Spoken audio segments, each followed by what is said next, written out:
Morning बच्चों। चलिए, कैसे हैं आप सब लोग? स्वस्थ होंगे? ओके मेरे बच्चों, तो हमारी जो PYQ सॉल्यूशन सीरीज चल रही है, पेपर 2 हम लोग डिस्कस कर रहे हैं। पेपर ईयर 2022 और मेरे बच्चों जो मेरी सीरीज है वो ए सीरीज है और 2022 पेपर हम लोग डिस्कस कर रहे हैं। तो उसी सीरीज में 71 से स्टार्ट करेंगे। इससे पहले मैं सारे क्वेश्चंस आपको डिस्कस कर चुका हूं। मैं आपको यहाँ पे बता दूं कि पेपर 1 का 2021, 22, 23 फुल्ली हम लोग अपने YouTube चैनल पे डाल चुके हैं। आप वहां से एक एक क्वेश्चन सर्च कर सकते हैं। पेपर 2 का 2023 कंप्लीट हम कर चुके हैं। पेपर था जो 2 का 2022 का है, 70 क्वेश्चन तक हम डिस्कस कर चुके हैं। 71 से आज हम लोग स्टार्ट करें। ठीक है, क्या करना है मेरे बच्चों? Let x1, x2, xn be a random sample taken from gamma, alpha, beta having the PDF look like this. तो गामा का PDF दिया गया है। Then the jointly sufficient statistics for alpha and beta are given by this one. बच्चों very simple, क्योंकि regularity conditions are satisfied, तो fishers-Newman criteria for sufficiency is applicable. ठीक, तो क्या है फिशर्स क्राइटेरिया? सबसे पहले तो डेंसिटी फंक्शन एक बार हम लिख लेते हैं।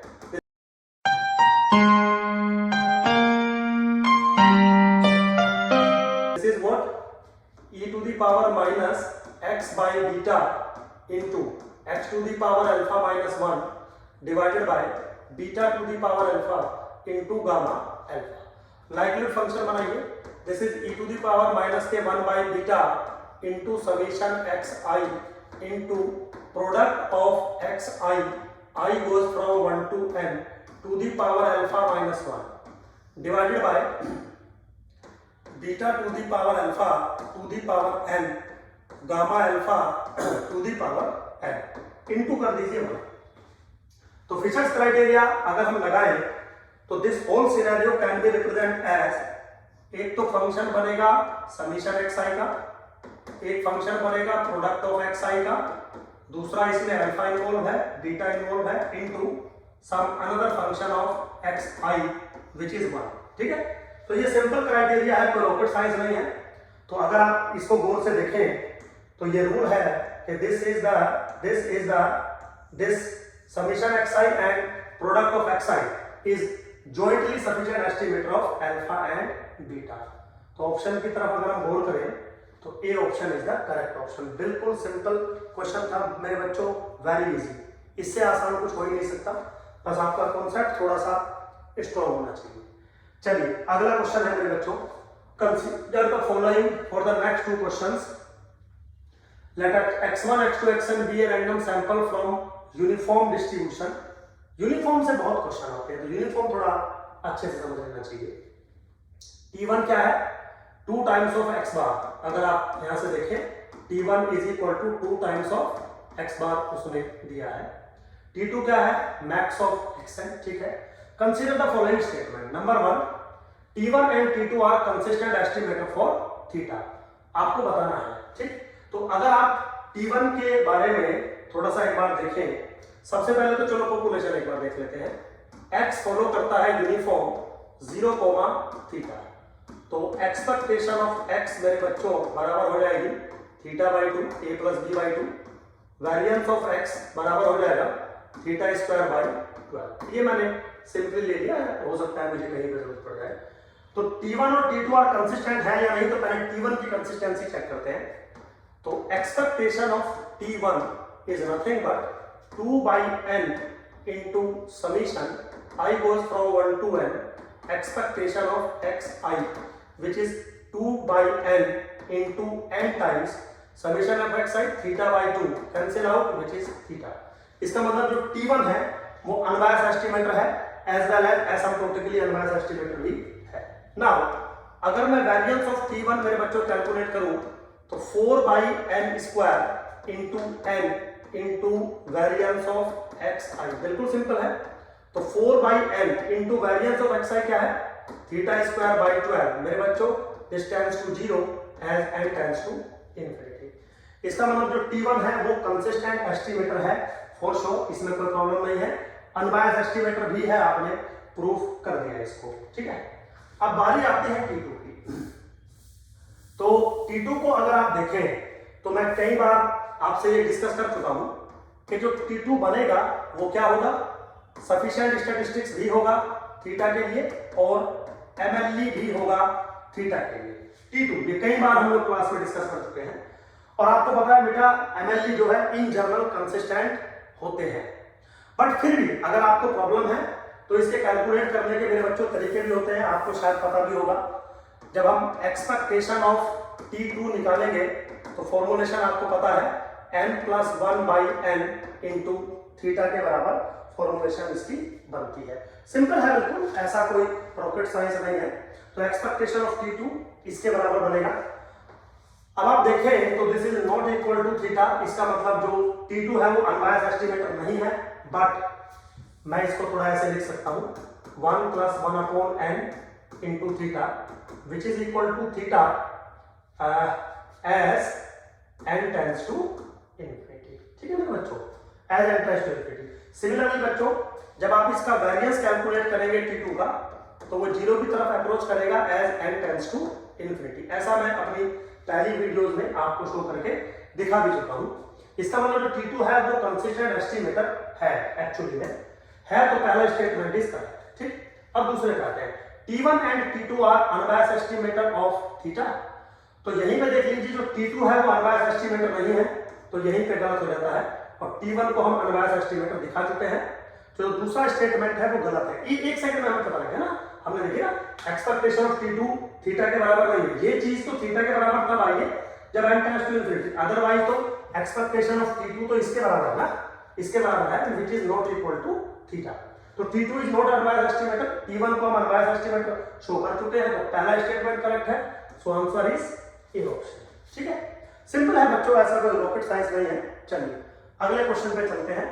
Consider the following statement, T1 is not sufficient but T2 is sufficient estimator. अब देखिए पीछे चलिए, अभी मैंने आपको यहां शो किया था कि जो T2 बनेगा वो MLE भी बनेगा और सफिशिएंट भी बनेगा, और जो T1 है which is some kind of arithmetic mean, ये सफिशिएंट नहीं होता ना ही MLE होता है, कंसिस्टेंट होता है। तो अगर हम देखें कि भाई T1 is not sufficient, yes T2 is sufficient estimator for theta, बिल्कुल ठीक है। T1 is method of movement estimator of theta, इसको चेक कर लेते हैं। क्या T1 method of movement estimator है थीटा का? मेथड ऑफ मूवमेंट एस्टिमेटर क्या कहेगा कि एक्सपेक्टेशन ऑफ, अगर T1 method of movement estimator है इसका, तो चलो मेथड ऑफ मूवमेंट एस्टिमेटर निकाल लेते हैं। मेथड ऑफ मूवमेंट एस्टिमेटर क्या कहता है, expectation of x is equal to x bar. अगर यहां पे आप सोल्व करें एक्सपेक्टेशन ऑफ x किसके बराबर है, θ/2 which is equal to x bar. तो थीटा है MOME किसके बराबर आ गया, 2x बार के, व्हिच इज व्हाट T1। इसका मतलब जो आपका T1 है वो MOME है। चले, तो T1 is the method of movement estimate of theta, बिल्कुल करेक्ट है ये ऑप्शन, बिल्कुल करेक्ट है मेरे बच्चों ये ऑप्शन। तो पहला और दूसरा दोनों करेक्ट है, तो बोथ आर ट्रू। ठीक है, सिंपल है बिल्कुल, ऐसा कोई रॉकेट साइंस नहीं है, कोई जल्दबाजी नहीं है। अब बच्चों अगर आप पास्ट ईयर पेपर में आपके साथ डिस्कस कर रहा हूं सपोज, और आपको बिल्कुल भी कुछ नहीं पता है, तो पास्ट ईयर का कोई बेनिफिट नहीं है। पास्ट ईयर डिस्कस करने का मतलब तभी जब आपको अच्छी नॉलेज स्टैटिस्टिक्स की है। ऐसे तो मैं सोल्व करते चला जा रहा हूं, आपको सब कुछ समझ में आ रहा होगा, तो उसका बेनिफिट नहीं है। तो थोड़ा सा डायरेक्ट चीजें आपको पता होनी चाहिए। चलिए खैर आगे चलते हैं मेरे बच्चों। अगला क्वेश्चन है, consider the following for next question, x1 x2 xn be a random sample from again uniform. ना मैंने क्या बोला था, यूनिफॉर्म से बहुत क्वेश्चन आ रहे हैं। तो x फॉलो कर रहा है यूनिफॉर्म a, b। क्या चाहिए, the estimator of a by the method of movement. Method of movement estimator चाहिए a का। चलिए अगला क्वेश्चन भी देख लेते हैं, इसके साथ रिलेटेड है। मेथड ऑफ एस्टिमेटर चाहिए b का, है ना। b का और a का MOME आपको चाहिए। वेरी सिंपल, दोनों को एक ही स्लाइड में हम लोग जो है डिस्कस कर लेंगे आपके साथ। तो अगर मेरे बच्चों ये है, सपोज x फॉलो कर रहा है यूनिफॉर्म a, b, तो दो चीजें हमें पता है, expectation of x is what a plus b/2, ठीक है। Variance of x is nothing but b minus a का होल स्क्वायर बाई 12। ये दो चीजें हमें पता है। मैंने आपको बताया था कि मेथड ऑफ मूवमेंट एस्टिमेटर क्या कहता है, मेथड ऑफ मूवमेंट एस्टिमेटर कहता है कि sample movement is equal to population movement about same point about same degree. तो अगर फर्स्ट मूवमेंट आप लेते हैं अबाउट 0 सैंपल का, तो फर्स्ट मूवमेंट आपको लेना पड़ेगा पॉपुलेशन का अबाउट 0। सेकंड मूवमेंट लेते हैं अगर अबाउट मीन पॉपुलेशन का, तो सेकंड मूवमेंट ऑफ सैंपल आपको लेना पड़ेगा बट अबाउट मीन ही लेना पड़ेगा। जो आपका दिल करे वो ले सकते हो। कहां तक लेना है, कितने लेने हैं, जितने पैरामीटर्स आपको एस्टिमेट करने हैं। तो यहां पे दो करने हैं, एक ए और एक बी। तो एक बार मैंने ये एज्यूम कर दिया, मतलब मैंने पॉपुलेशन का फर्स्ट मूवमेंट ले लिया अबाउट 0 और पॉपुलेशन का मैंने सेकंड मूवमेंट ले लिया अबाउट मीन। तो मुझे इक्वेट भी उसी के अकॉर्डिंग करना पड़ेगा। मींस एक्सपेक्टेशन ऑफ एक्स को इक्वेट करना पड़ेगा एक्स बार से और वेरिएंस ऑफ एक्स को इक्वेट करना पड़ेगा 1/n summation xi minus X bar के होल स्क्वायर से इक्वेट करना पड़ेगा, क्योंकि ये रूल है। तो अब अगर ऐसे में इक्वेट करूंगा तो एक्स बार किसके बराबर आएगा, a प्लस बी बाई 2। थोड़ा सा सिंप्लीफाई करेंगे तो a plus B is equal to 2 times of X bar. यहां पे अगर आप थोड़ा सा सिंप्लीफाई करेंगे मेरे बच्चों, तो वेरियंस किसके बराबर है, वेरियंस बराबर है b माइनस ए का होल स्क्वायर बाई 12। किसके बराबर हो जाएगा, 1/n summation xi minus X bar का होल स्क्वायर। थोड़ा सा सॉल्व करोगे तो b minus A is equal to 12/n summation xi minus X bar का होल स्क्वायर का अंडर रूट। ठीक है, तो मेरे पास दो इक्वेशन बनी, एक तो ये वाली इक्वेशन मेरे पास बन रही है और एक मेरे पास ये इक्वेशन बन रही है। तो दोनों को जरा एक बार हम लिख लेते हैं।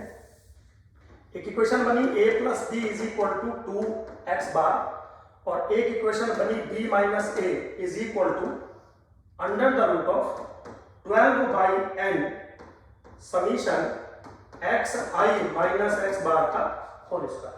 अब कुछ नहीं करना मेरे बच्चों, अलजेब्रिकली इन दोनों इक्वेशंस को सोल्व करिए और रिजल्ट पाइए। जैसे इन दोनों इक्वेशंस को अगर आप ऐड कर देंगे तो 2b is equal to 2x bar plus 2 under the root of 3/n summation xi minus X bar का होल स्क्वायर। 2 से 2 कट गया तो b is equal to x bar plus under the root of 3/n summation xi minus X bar का whole square. ये आया है b का result और b हमारा अगले क्वेश्चन में है। तो x bar plus 3 by this, तो सी ऑप्शन मेरे बच्चों मेरे को करेक्ट दिखाई दे रहा है, सी ऑप्शन मेरे को करेक्ट दिखाई दे रहा है। ठीक है, चलिए सिमिलरली कुछ नहीं करना है, बिल्कुल कोई रॉकेट साइंस नहीं है।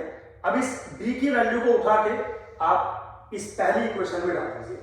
तो जब आप b की वैल्यू को उठा के पहली इक्वेशन में डालोगे तो मेरे बच्चों a की वैल्यू किसके बराबर बनेगी, 2x बार माइनस के x बार माइनस के under the root of 3/n summation xi minus X bar का होल स्क्वायर। ठीक है, तो कितना बनेगा, a is equal to x bar minus under the root of 3/n summation xi minus X bar का whole square. चलिए simply एक बार result देखिएगा।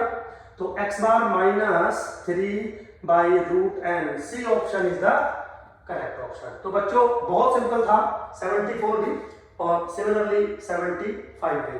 बस आपको थोड़ी सी नॉलेज होनी चाहिए कि एक्चुअली MOME होता क्या है, कैसे निकलते हैं। आप किसी और तरीके से भी निकाल सकते हैं, there are so many ways. बस आपको करना क्या है, सैंपल मूवमेंट को पॉपुलेशन मूवमेंट से इक्वेट करना है, क्योंकि ऐसा MOME थ्योरी कहती है। होप सो बच्चों समझ में आया होगा। चलिए मिलते हैं नेक्स्ट वीडियो में। Thank you very much.